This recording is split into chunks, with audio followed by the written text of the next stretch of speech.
Hello everyone and welcome to MyniQ podcast. I'm your host and I'll be sharing short English stories and conversations with you every day. Today's episode is Echoes in the Abyss. And the text level is 6. Learn how to talk about things that might happen and things that describe other things.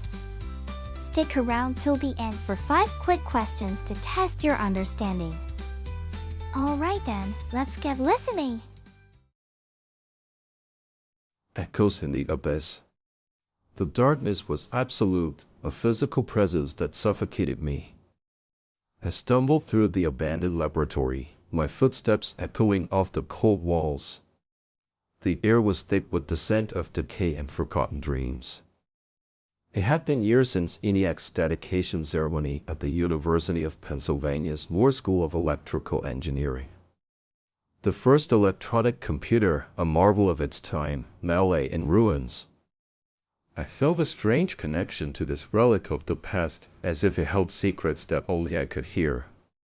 As I delved deeper into the lab, the shadows seemed to writhe and twist around me like living things. I began to feel a creeping sense of dread, as if something was watching me from just beyond the edge of perception.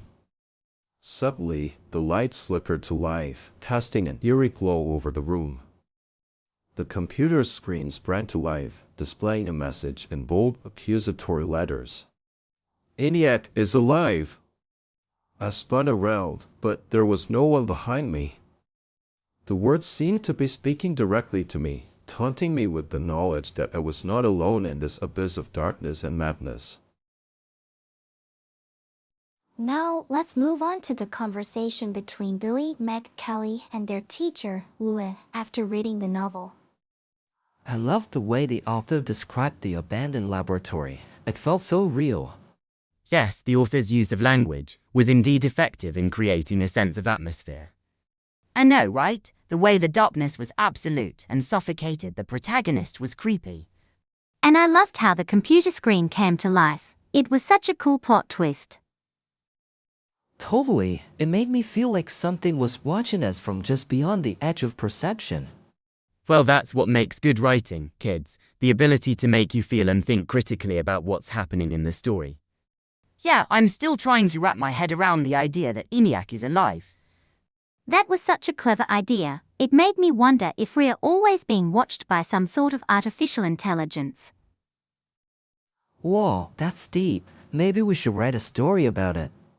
Now that's an assignment I'd be happy to give you all. Keep exploring the world of science fiction and see what wonders you can create. Now, let's test your understanding of the novel and the dialogue with 5 questions.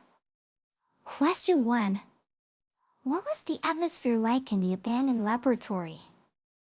A. Happy. B. Sad. C. Creepy.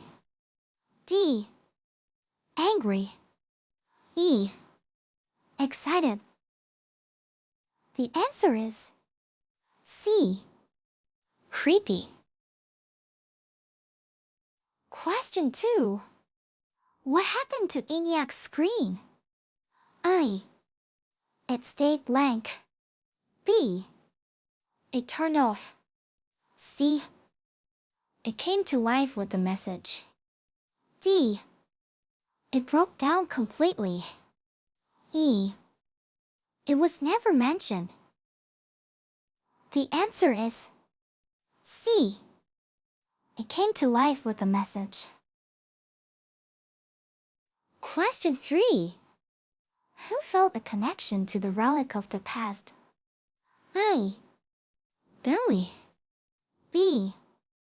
Leah. C. The protagonist. D. Carrie. E. Meg. The answer is C.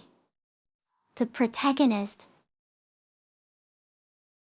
Question 4. What was the message on ʻmaɪ-nɪk's screen? A. ʻmaɪ-nɪk is dead.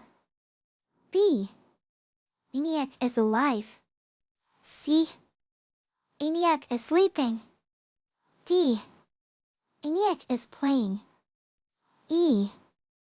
ʻmaɪ-nɪk is quiet. The answer is B. ʻmaɪ-nɪk is alive. Question 5. What was the protagonist's feeling when he saw ʻmaɪ-nɪk's scream? I. Excitement. B. Fear. C. Confusion. D. Satisfaction. E. Boredom. The answer is B. Fear. That's it for today's quiz. How many did you answer correctly?